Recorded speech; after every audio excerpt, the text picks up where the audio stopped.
नमस्कार विद्यार्थियों, मैं हेमंत स्वामी हिंदी की ऑनलाइन कक्षा में फिर आपके समक्ष उपस्थित हूँ।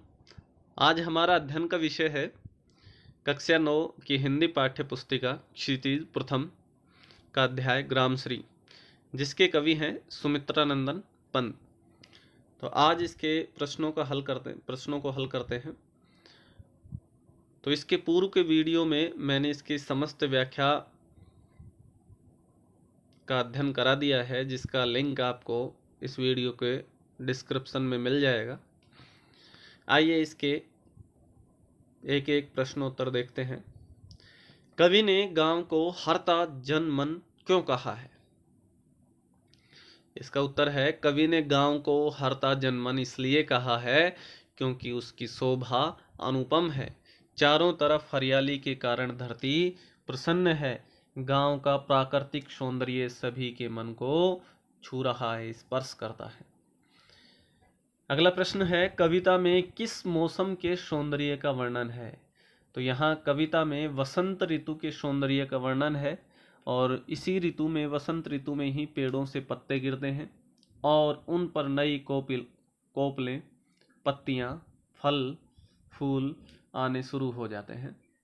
फसलों तथा सब्जियों के फलने फूलने का भी यही समय होता है। वसंत ऋतु में ही सब्जियां, फसल फलने फूलने लगती हैं। गांव को मरकत डिब्बे सा खुला क्यों कहा गया है? तो मरकत डिब्बे मतलब रत्न का डिब्बा कह सकते हैं। खेतों में हरियाली छाई हुई है। विविध प्रकार की फसलें लहला रही हैं। कहीं फूलों पर रंगीन तितलियां मंडरा रही हैं।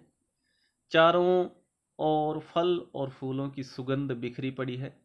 सूरज की धूप से निखरता सौंदर्य इसी हरितिमा अर्थात हरियाली में चमक पैदा करता है, और इसी हरितिमा को दर्शाने के लिए गांव को मरकत डिब्बे सा खुला कहा गया है। ऐसा बताया है कि ये मरकत रत्न का डिब्बा है और इसमें विभिन्न रत्न है। हरियाली के अंदर जो चमक उत्पन्न हो रही है फसलों के रूप में, मिट्टी के रूप में और विभिन्न पेड़ पौधों के रूप में। अगला प्रश्न है, अरहर और सनई के खेत कवि को कैसे दिखाई देते हैं? तो अरहर और सनई के खेत कवि को ऐसे प्रतीत होते हैं जैसे वसुधा अर्थात धरती रूपी जो युवती है उसने फलियों के रूप में, अरहर और सनई की फलियों के रूप में अपनी कमर पर सुनहरे रंग की करधनी बांध रखी हो। तो करधनी होती है जो महिलाएं अपनी कमर पर बांधती हैं। तो ये ऐसा लग रहा है कि जैसे धरती रूपी जो युवती है उसने अरहर और सनई की फलियों के रूप में अपनी कमर पर सुनहरे रंग की करधनी बांध रखी है, जो हवा के प्रवाह से करधनी की तरह ही बज रही है। अगला प्रश्न है, भाव स्पष्ट कीजिए। तो यहाँ पंक्ति दी हुई है, बालू के सांपों से अंकित गंगा की सतरंगी रेती। प्रस्तुत पंक्तियों में गंगा नदी के किनारे फैली रेत को सतरंगी कहा है। पानी की लहरों और हवा के कारण इस पर टेढ़ी मेढ़ी रेखाएं पड़ जाती हैं, जो सूरज के प्रभाव से चमकने लगती हैं और सांपों के चलने से बने निशानों के समान दिखाई देती हैं। तो ऐसा प्रतीत होता है कि जैसे सांप के चलने से जो निशान बन जाते हैं। अगला प्रश्न है,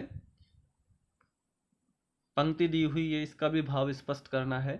हसमुख हरियाली हिम आतप सुख से अलसाए से सोई।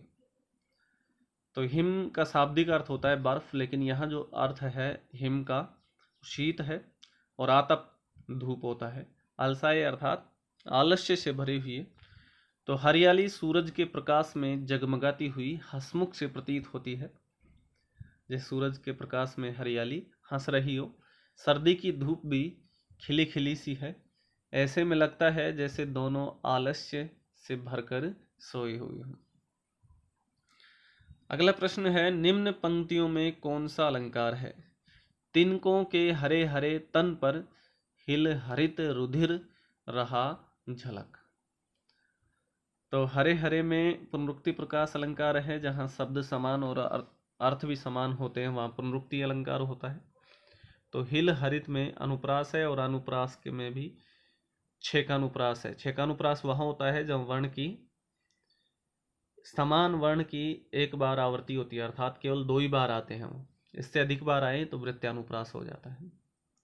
और तिनकों के तन पर अर्थात उनके शरीर पर रहा झलक, रुधिर है रहा झलक, रुधिर का झलकना, तो ये मानव का स्वभाव है, क्रिया है, इसलिए मानवीय कण है। तो मानवीय कण वहाँ होता है जहाँ मानवीय किसी भी प्रकृति के अंग पर मानवीय क्रियाओं का आरोप किया जाता है। अगला प्रश्न है, इस कविता में जिस गांव का चित्रण हुआ है वह भारत के किस भूभाग पर स्थित है? तो इस कविता में उत्तरी भारत के गंगा तट पर बसे हुए किसी गांव का चित्रण हुआ है, जैसा कि वर्णन से हमें प्रतीत होता है। अगला प्रश्न है, भाव और भाषा की दृष्टि से आपको यह कविता कैसी लगी? उसका वर्णन अपने शब्दों में कीजिए। तो प्रस्तुत कविता भाव और भाषा दोनों की ही दृष्टि से अत्यंत सहज और आकर्षक है। प्रस्तुत कविता में प्रकृति का लुभावना और सुंदर वर्णन किया गया है, मनभावन वर्णन है। कवि ने प्रकृति का मानवीकरण किया है। कविता की भाषा भी अत्यंत सरल, मधुर तथा प्रभावमयी है। अलंकारों का प्रयोग करके कविता के सौंदर्य में 4 चांद लग गए हैं और अधिक सौंदर्य वृद्धि हुई है। तो ग्रामश्री के सभी प्रश्न हल होते हैं। धन्यवाद।